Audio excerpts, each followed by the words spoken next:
नमस्कार, Lalitpur live TV के इस फटाफट बुलेटिन में आप सभी का एक बार फिर से बहुत बहुत स्वागत है। मैं हूं आपके साथ शिवानी शर्मा। आइए एक नजर डालते हैं ललितपुर जिले की आज की कुछ फटाफट की प्रमुख खबरों पर। तब तक बने रहिए ललितपुर लाइव टीवी के साथ। ललितपुर के रेलवे स्टेशन पर देर रात जिले में अपने जिले के कार्यक्रमों में दौरे पर आ रहे केंद्रीय मंत्री भानु प्रताप वर्मा की अगुवानी और उन्हें रिसीव करने पहुंचे प्रदेश के श्रम सेवा योजना राज्य मंत्री श्री मनोहर लाल पंत उर्फ मन्नू कोरी की अचानक शुगर बढ़ने से तबीयत बिगड़ गई और वे चक्कर खाकर रेलवे स्टेशन के प्लेटफॉर्म पर गिर पड़े, जिससे वहां मौजूद लोग भौचक्के रह गए। आनन फानन में उन्हें ललितपुर जिले के जिला अस्पताल स्थित ICCU यूनिट में भर्ती कराया गया, जहाँ डॉक्टरों की देखरेख में उनका इलाज जारी रहा। इस वाकये की खबर लगते ही जिले के आला अधिकारी जिला अस्पताल पहुंचे और उनका हालचाल जाना। ललितपुर लाइव टीवी के लिए पंकज रेगवार के साथ महेंद्र सिंह बुंदेला की रिपोर्ट। ललितपुर जिले के तहसील पाली में हुई झमाझम बारिश ने पाली नगर पंचायत के सफाई अभियान की पोल खोल दी। यहाँ पर सड़कों पर बरसात का पानी मर गया, जिससे आवागमन में लोगों को काफी दिक्कतों का सामना उठाना पड़ा तथा नाली के कीचड़ एवं गंदे पानी के कारण लोगों का घर से निकलना मुश्किल हो गया और साथ ही नाली के कीचड़ की बदबू के कारण घर में रहना मुश्किल हो रहा है। तो वहीं इस मानसून की बारिश किसानों के चेहरे पर मुस्कान लेकर तो आई ही है, लेकिन यहाँ की नगर पंचायत के अधिकारी व कर्मचारियों की पोल भी खोल कर रख दी है, जैसे यहाँ कस्बे के कई मोहल्ले पूरी तरह जलमग्न हो गए। नगर पंचायत द्वारा जल निकासी के बड़े बड़े दावे किए, क्यों यहाँ खोखले साबित हुए। जैसा कि आप देख रहे होंगे इन तस्वीरों में, जो यहाँ के नगर पंचायत की सफाई व्यवस्था की पोल खुलती नजर आ रही है। ललितपुर लाइव टीवी के लिए तहसील पाली से मोनू विश्वकर्मा की रिपोर्ट। ललितपुर जिले के विकास खंड बाढ़ अंतर्गत मजरा गुललियनपुरा में एक प्राथमिक विद्यालय में स्वतंत्रता दिवस के राष्ट्रीय पर्व के दिन राष्ट्रीय ध्वज फहराया गया, जिसको दिन के सूर्यास्त होने के पूर्व ही उतारना था, लेकिन जिम्मेदार शिक्षक इस राष्ट्रीय ध्वज को उतारना भूल गए। ये वही शिक्षक हैं जो कोरोना काल से लेकर अब तक घर में बैठकर भी पूरी वेतन पा रहे थे। इसके बाद भी जब राष्ट्रीय पर्व पर तिरंगा फहराने का और राष्ट्रीय पर्व को मनाने का मौका मिला तो साहब आए और राष्ट्रीय ध्वज को फहराया और चलते बने। उसके बाद फिर विद्यालय की बिल्कुल भी सुध नहीं ली गई, जिसके कारण हमारी एकता और अखंडता का प्रतीक राष्ट्रीय ध्वज तिरंगा रात के अंधेरे के बीच रात भर लहराता रहा। सुबह जब लोगों ने राष्ट्रीय ध्वज को लहराते देखा, जिसके बाद ही राष्ट्रीय ध्वज को उतारा गया। अब सवाल यह है कि जिम्मेदार अध्यापकों ने राष्ट्रीय ध्वज का अपमान क्यों किया है और क्यों राष्ट्रीय ध्वज को उतारा नहीं गया। अध्यापक द्वारा राष्ट्रीय ध्वज का अपमान करना बहुत ही गंभीर मामला है, क्योंकि अध्यापक ही बच्चों को राष्ट्रीय त्योहारों और राष्ट्र के प्रति जागरूक करता है। यदि वही इस तरह की लापरवाही बरतेगा तो और अन्य लोगों का क्या हाल होगा। फिलहाल राष्ट्रीय ध्वज के अपमान वाले मामले में अभी तक संबंधित अध्यापक के खिलाफ खंड शिक्षा अधिकारी ने वेतन रोकते हुए विभागीय अधिकारियों को अवगत कराते हुए 2 दिन में स्पष्टीकरण कारण देने की बात कही है और इस मामले में इतिश्री कर ली। ललितपुर लाइव टीवी के लिए कस्बा बाढ़ से जितेंद्र यादव की रिपोर्ट। आपका नाम? रईस। कहाँ के निवासी हैं? यहीं बार के। क्या हुआ? वहाँ स्कूल के पास से गुजर रहे थे, अपने खेत पर जा रहे थे, तो हमने देखा कि अभी 7:30 का समय था कि झंडा उतरा नहीं है। कौन सा स्कूल? गुल्लिंगनपुरा। स्कूल का पूरा नाम? प्राथमिक विद्यालय गुल्लिंगनपुरा बार।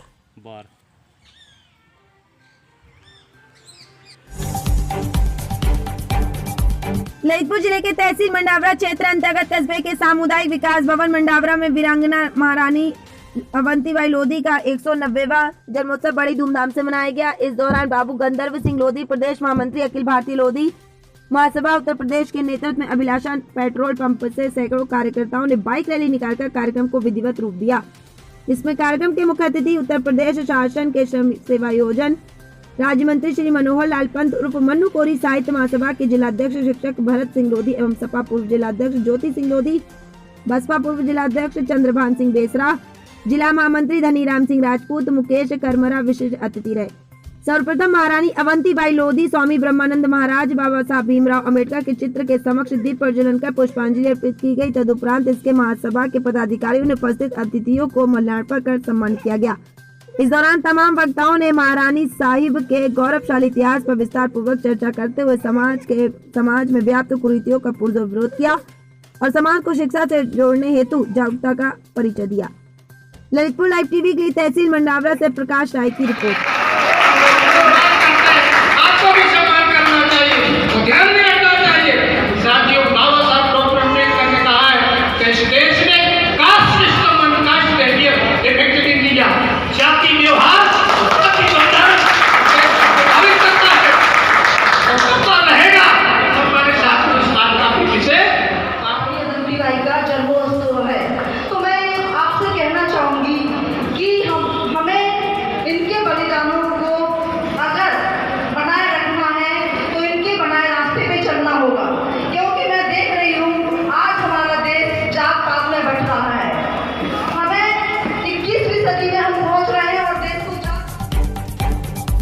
मामला ललितपुर जिले के थाना गिरार अंतर्गत खैरपुरा गांव का है, जहां एक शराबी पति ने अपनी पत्नी की नाक काट दी है। पूरा मामला उस समय का है जब कपड़े धोने को लेकर पति पत्नी में आपस में विवाद हो गया और विवाद इतना बढ़ गया कि जिसको लेकर गुस्साए शराबी पति ने पहले तो पत्नी की पिटाई कर दी और इसके बाद उसकी नाक पर नुकीले औजार से हमला कर दिया, जिससे उसकी नाक पर गंभीर चोट आई है और वह घायल हो गई है, जिसे परिजन और पड़ोसी तत्काल क्षेत्र के तहसील मंडावरा के सामुदायिक स्वास्थ्य केंद्र लाया गया और जहां उसका इलाज जारी है।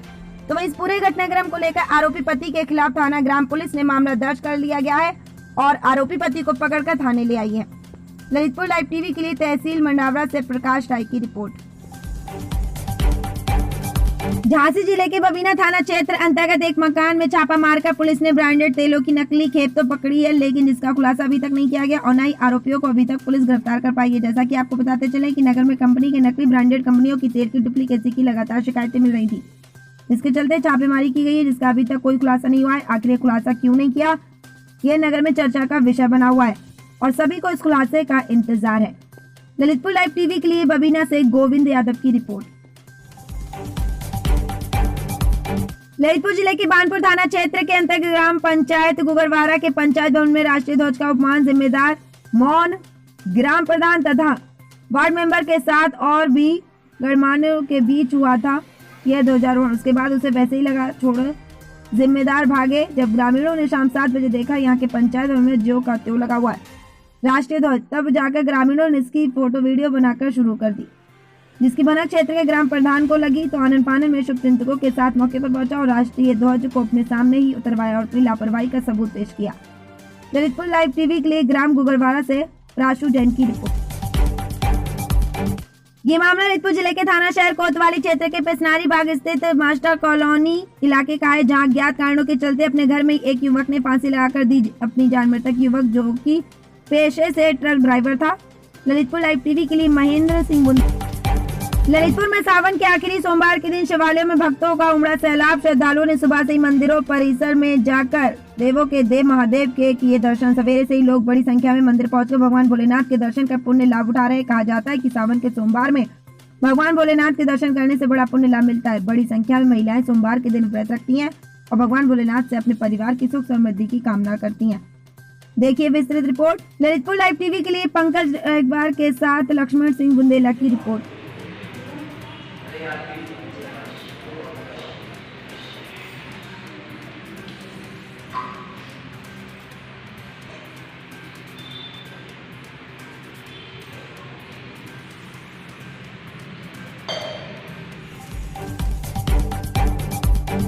ललितपुर महिला थाना अध्यक्ष और स्टाफ पर पीआरडी की महिला कर्मी ने लगाए गंभीर आरोप। ड्यूटी के दौरान घरेलू कार्यों के लिए बाध्य करने का लगा गंभीर आरोप, जिसकी शिकायत पीआरडी महिला कर्मी ने पुलिस अधीक्षक से की और बताया कि यदि मामले की सही तरीके से निष्पक्ष जांच कराकर उचित कार्रवाई नहीं की जाती तो उठाएगी आत्मघाती कदम, जिसका जिम्मेदार होगा पूरा महिला थाना। आखिर क्या है पूरा मामला, देखिए इस रिपोर्ट में। ललितपुर लाइव टीवी के लिए पंकज रेगवार के साथ लक्ष्मण सिंह बुंदेला की रिपोर्ट। मैं महिला थाने में तैनात हूँ।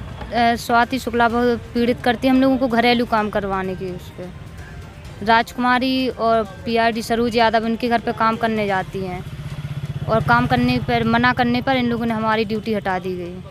क्या है उनका कहना, किस कारण? उनका कहना ये है कि हमारे घर का काम करिए। और रंजना यादव, रंजना तिवारी, रश्मि यादव महिला कांस्टेबल, ये लोग भी अपने घर का काम करवाने की कहती है। मना करने पर इन लोगों ने नोटिस बना के भेज दिया। फिर आज आपने इसकी शिकायत कहाँ की है और क्या कार्रवाई करवाई? कप्तान सर क्या उन्होंने मना कर दिया कि कोई कार्रवाई नहीं करेंगे। यदि इसमें कोई कार्रवाई नहीं होगी तो हम सुसाइड कर लेंगे।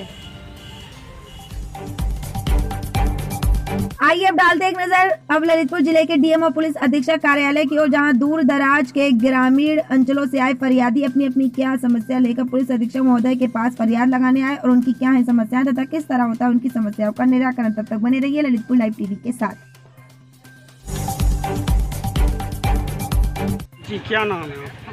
नीलमणि राजा। अच्छा, कहाँ से आए हैं? छिपाई। अच्छा, क्या समस्या लेकर आए हैं? गांव में गुंडागर्दी के कारण इतना अत्याचार बढ़ गया है। पुलिस उनको गुट बनाकर घूमते हैं, फायरिंग वगैरह करते, घर से नहीं निकल पाते, गांव का विकास करने में असमर्थ है। तो आपने इसकी शिकायत कहाँ की है? पहले थाने गए थे, फिर यहाँ पे आए। अच्छा, थाने में कोई कार्रवाई कोई नहीं आया था थाने। आज कहाँ आई हैं? आज एसपी जी जी भैया, क्या नाम है आपका? पुष्पेन कहाँ से आए हैं? ग्राम में अच्छा, क्या समस्या है? सर कुछ नहीं, हम लोग खेत से आ रहे थे हम, तो रास्ते में जो झा समाज हैं उनके कुछ लड़के आए, हमें मारने लगे। हमने फ़ोन निकाला, ये देखो फ़ोन सर, फ़ोन निकाला, फ़ोन लगाने की कोशिश की पुलिस को, हमारा फ़ोन तोड़ दिया। फिर हमें ज़मीन पर पटक के बहुत मारा, सरियों से, डंडों से, 5-6 लोग थे। हमारे जेब में जो पैसे पड़े थे वो निकाल लिए, 9,800 रुपये पड़े थे, और सोने की अंगूठी निकाल ली, और बहुत पीटने के बाद जो गांव के लोग बचाने के लिए आए पन्ने समाज, तो इन लोगों के साथ भाग गए। तो आपने इसकी शिकायत कहाँ की है? ये देखिए ऐसी शिकायत करनी प्राइवेट कोतवाली में की थी, लेकिन वहाँ से कोई उचित कार्रवाई नहीं हो रही है। तो आज आप कहाँ? आज ललितपुर आए, ये एसपी साहब के यहाँ न्याय के लिए आए। क्या नाम है? राम नरेश शर्मा। कहाँ से आए हैं? उमरिया। अच्छा, क्या समस्या लेकर? समस्या ये है, नारायण थाने में 2 बार रिपोर्ट कर चुके, हमारी कोई सुनवाई नहीं हो रही है। हरीशचंद्र कुशवाहा के लिए 50,000 रुपये दिए थे, तुम बोले हम बाद में फंड निकलेगा दे देंगे, अभी तक नहीं दिए। और उसके घर पर जाते हैं तो गाली गलौज करता है। 2 बार रिपोर्ट कर चुके हैं, कोई सुनवाई नहीं हो रही सर। ना कोई पकड़ बता रहा, ना वो दिला रहा है। वो हमसे बोलते तुम पकड़ के लाओ, हम फिर देखेंगे उसको। आज आप कहाँ हैं? हम कोतवाली कप्तान साहब के पास आए। क्या नाम है? हमारा तिलक सिंह। कहाँ से आए हैं? खोखरा से। अच्छा, क्या समस्या है? तो हरीशचंद्र बड़ी गए हमारे थे, कल हम मोटरसाइकिल पे चले, सब मोटरसाइकिल हमसे कल आरडीओ ऑफिस में, हम कल आरडीओ ऑफिस में तुम बैठो, कल है पैसा तो हम फाइनेंस कर यार जमा कर यार, ना तुम्हारे नाम गाड़ी नहीं हुई। हम सब आरडीओ ऑफिस में बैठे रहे, भी मोटरसाइकिल लेकर भाग गए, और जीवन वानिया की थे गाने रह गए। श्रीमान जी के हमारी पैसा दिलाया जाए, कि गाड़ी दिलाई जाए। आपने शिकायत कहाँ की? हम सब नारायण थाने में रिपोर्ट करी थी। क्या कार्रवाई हुई? और फिर जो है हमने कप्तान साहब के थे आए। जी भाई साहब, क्या नाम है आपका? कहाँ से आए हैं? अच्छा, क्या समस्या लेकर आए हैं? सर यही समस्या है कि हमारे पिताजी की दवाई करवाएं, वो जा रहे थे बैंक से, और रास्ते में गाड़ी टक्कर मार दी पीछे से। किसने मार दी टक्कर? सचिन ठाकुर ने। कहाँ के हैं निवासी? डोंगरा कला। सर अभी हम लोग को फ़ोन किया गांव वालों ने, जब हम लोग आए यहाँ पर अस्पताल देखा तो वो भाग गए सचिन ठाकुर। इसके बाद में समस्या यही है कि ना तो उन्होंने दवाई कराई, ना कुछ। आपने इसकी शिकायत कहाँ की? कोतवाली की थी सर। क्या कार्रवाई हुई है? कार्रवाई कुछ नहीं हुई सर। आज आप कहाँ आए हैं? आज एसपी ऑफिस है। जी भैया, क्या नाम है आपका? हमारा नाम है रविंद्र यादव। कहाँ से आए हैं? हम लोग आए हैं सिद्धपुरा नेहरू नगर गहराई का भोलेनाथ कॉलोनी से।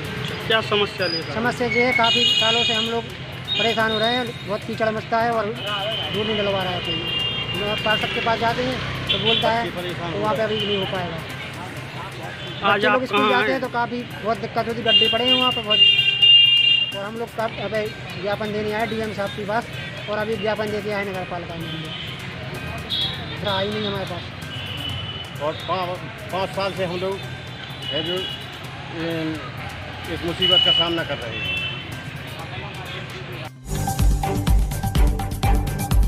जी भाई साहब, क्या नाम है आपका? नारायण। कहाँ से आए हैं? क्या समस्या लेकर आए हैं? समस्या ये है कि हम बैंक आए, बच्ची की गाँव नहीं आ रही थी, तो हम बैंक से पैसे निकालने के लिए ये मोदी सरकार ने दिए थे, हमारे पास कुछ नहीं था। हम वापस लेके गए, तब लैंड बसेरा के पास हम खड़े होकर रोड पर देख रहे थे, कई साइड से किसी साइड से वाहन नहीं चले, इसलिए हम खड़े में हमें मोटरसाइकिल मार दी साहब, तो हम रोड पे गिर गए। हमने साहब कोतवाली की, और पहले इमरजेंसी में गांव के बच्चों ने हमारी वो करवाई, फिर हमारा बच्चा आगा कोतवाली में आपने शिकायत की तो क्या कार्रवाई हुई है? FIR दी साहब, और कुछ नहीं की। आप साहब हम FC आपके लगाए आए साहब, नहीं आए। जी, क्या नाम है आपका? कहाँ से आए हैं? जी, मेरा नाम मोनिका वाल्मीकि, मैं बहुजन मुक्ति पार्टी महिला विंग से जिलाध्यक्ष ललितपुर से। आज किस संबंध में जिलाधिकारी को ज्ञापन दिया? ये राष्ट्रीय किसान मोर्चा के अध्यक्ष में हम यहाँ आए हैं, और ये किसानों का जो जन आक्रोश आंदोलन है, जो हमारी पार्टी जो है, इसका मूज और काले कानून का विरोध कर रही है। ये जो किसान हमारे दिल्ली में 9 माह से बैठे हुए हैं और इनकी जो सुनवाई है वो नहीं हो रही है और इसमें 500 से ज़्यादा किसान हमारे शहीद हो चुके हैं। और यदि अभी भी सरकार के कान पे जू नहीं रहेंगी और उन्होंने हमारे किसान भाइयों की बात नहीं मानी तो हमारी बहुजन मुक्ति पार्टी उनका पुरजोर विरोध करेगी और उन किसानों का समर्थन करेंगे। जो किसान भाई हैं हमारे, जो हमारे देश का मूल है, जो हमारा देश को कृषि प्रधान देश बताया जाता है, यदि हमारे किसान भाई ही नहीं रहे और उन्हीं के विरोध होता रहा और उनके लिए कुछ किया नहीं गया तो किसान बिल्कुल हमारे देश में कुछ उनका अस्तित्व ही नहीं रह जाएगा। जब किसान का अस्तित्व ही नहीं रहेगा तो हमारा देश कहाँ रह जाएगा। जो हमारा देश है कृषि प्रधान जिसे हम मान रहे हैं वो किसानों के ऊपर ही तो है और किसान की बात जब सुनी नहीं जाएगी, जब उन्हीं पे ही वार किया जाएगा तो हमारे देश का अस्तित्व हिलाने की कोशिश कर रही है जो ये सरकार। तो हम इसे बचाने का पूर्ण जोर संघर्ष करेंगे और हमारी पार्टी इसका पूर्ण सहयोग करेगी। इसलिए बहुजन मुक्ति पार्टी के बैनर तले राष्ट्रीय किसान मोर्चा का हम पूर्ण सहयोग करेंगे और अपने किसान भाइयों के लिए जी जान से मेहनत करेंगे, उनके लिए संघर्ष में उनके साथ खड़े। क्या नाम है आपका, कहाँ से है? मेरा नाम मलखान सिंह यादव है। मैं ललितपुर का रहने वाला हूँ। मैं बहुजन मुक्ति पार्टी से मंडल महासचिव हूँ और जो राष्ट्रीय किसान मोर्चा है पूरे भारत में अफरा तफरी का माहौल मचा हुआ है किसानों के प्रति। हमारी जो राज्य की केंद्र की सरकार उनके कानों में जू नहीं रोंग रहा है। 9 माह से किसान बैठा है। पूरे देश में हर जगह हर जिले में 550 जिलों में हम लोगों ने ज्ञापन कार्यक्रम किया है। आज राष्ट्रीय किसान मोर्चा के तत्वाधान तो हम लोग। क्या नाम है आपका? मेरा नाम मोंटी शुक्ला है। हम लोग पिछले करीब 10 दिनों से आंदोलन थे। हम लोग 11 अगस्त को 12 अगस्त को क्रिमिनल कंसर्न में बैठे थे। तब बताओ हम लोगों के लिए प्रशासन द्वारा आश्वासन दिया गया था कि 12 अगस्त से 15 अगस्त के बीच में आपका जो समाधान है वो हो जाएगा। 854 छात्रों के तालिका पर अंक प्रदर्शित नहीं हो रहा है। इस मसले को लेकर हम आंदोलन कर रहे थे, जिसके लिए आज भी मार्कशीट पर अंक नहीं आए। हम लोग जिलाधिकारी महोदय को उनके संज्ञान में डालने आए थे कि आज भी 16 अगस्त होने के बावजूद भी छात्रों की अंक तालिकाओं पर अंक प्रदर्शित नहीं हो रहे हैं। अब आगे हम लोग नया आंदोलन नया रूप से करेंगे, जिसकी जानकारी हम आपको मीडिया के माध्यम से देंगे। जी भाई साहब, क्या नाम है आपका? विजय सिंह। कहाँ से आए हैं? भगरा थाना जफरा। अच्छा, क्या समस्या लेकर आए हैं? हम आए कंट्रोल की दुकान की। क्या समस्या है? इसका अगर अनाज लूज से तो 10 किलो दे तो 8 किलो करता है, तोल गड़बड़ है। पहली बात कब हम कह के अंगूठा नहीं आ रहा, खूब मशीनें चला, कोनो हो देते कोनो हो भगा दी, दादागिरी करता है। 35 साल से कोटा पैसा ऐसा दे दी साहब हो तो भी कंट्रोल होता तुमने। ये डीएम साहब की देखी जिला पूरा अधिकारी नौकरी ललितपुर डीएम साहब के यहाँ। क्या मांग है आप? हमारी मांग है कि सब इसकी कड़ी कार्रवाई कोटेदार की की जाए।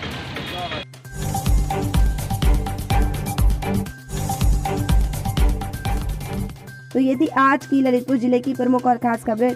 आगे की ताज़ा और तरीन खबरों के लिए बने रहिए ललितपुर लाइव टीवी के साथ ही हमारे चैनल को सब्सक्राइब अवश्य करें, साथ ही बेल आइकन अवश्य दबाएं, जिससे कि हर प्रमुख खबर आपको समय समय पर पहुंचती रहे। धन्यवाद। जय हिंद, जय Bharat. Subscribe now and press the bell icon. Never miss an update.